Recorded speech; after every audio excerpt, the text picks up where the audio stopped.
තව කාරණයක් කියන්න තියෙනවා.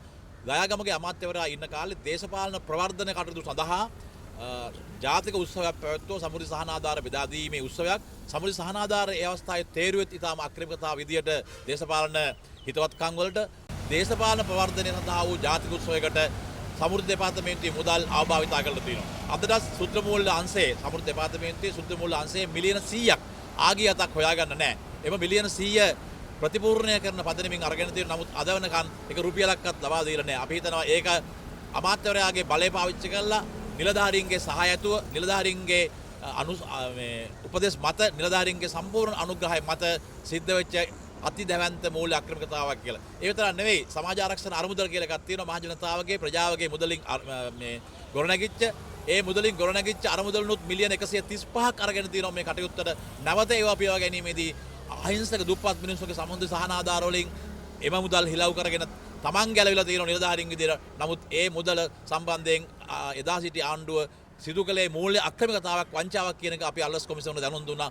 අල්ලස් කොමිසමෙන් බලාපොරොත්තු වෙනවා එම පිළිබඳව හොයලා බලලා අහිංසක දුප්පත් මිනිස්සුන්ගේ දිනදුගම පිටතගීමේ ජාතික ව්‍යාපාරයේ මුදල් දේශපාලන උවමනාව මත බල තණ්හාවෙන් බල කාමයෙන් මත්වෙච්ච දේශපාලඥයන්ගේ උපදෙස් මත එදා හිටපු නිලධාරීන් අවභාවිතා කරලා තියෙනවා. ඒ නිසා දේශපාලඥයන්ට වගේම නිලධාරීන්ටත් මම හිතන්නේ මේ සඳහා උත්තර බඳින්න නෙවෙයි අල්ලස් කොමිසම ඉදිරියේ අල්ලස් කොමිසමට අපි මේ පැමිණිල්ල කරා. මැතිතුමා එදා වගේ යුතු ඇමතිවරයෙක්. ඒ ඇමතිවරයාලා ඉන්න කැබිනට් වල තමයි මේව තීන්දුව කරේ. ඒ අමාත්‍යවරු ඉන්න ආණ්ඩුව වල තමයි මේ අක්‍රමිකතාව සිද්ධ වුනේ. ඒ නිසා දයාගමගේ අමාත්‍යවරයා කරපු තවත් මූල්‍ය වංචාවල් ගණනාවක් තිබුණා.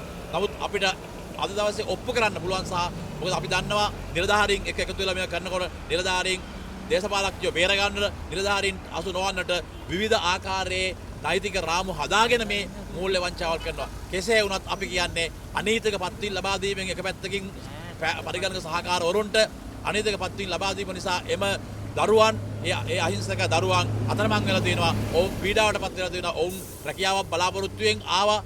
දේශපාලන පදනමෙන් රැකියාවල් දුන්නා. දේශපාලන පදනමෙන් දුන්නත් ඒ රැකියාවල් අනීතික නිසා ඒ අද දරුවන් උසාවි ගාන ගිහිලත් ඒ දරුවන්ට තමන්ගේ රැකියාව බේර ගන්න බැරුණා. මොකද හේතුව මේ පත්වීම් දයාගමගේ අමාත්‍යවරයාලා දුන්නේ අතිශයින්ම අනීතික පදනමින්. අනීතික පදනමින් දුන් පත්වීම් වෙනුවෙන් අනීතික මුදල් වෙන් කරලා අනීතික විදියට මුදල් වැය කරලා විශාල මූල්‍ය වංචාවක් මූල්‍ය අක්‍රමිකතාවක් සහ මූල්‍යමය පාඩුවක් සමෘද්ධි සංඝ දෙපාර්තමේන්තුවත් රජයටත් කරා කියන එක තමයි අපේ අදහස.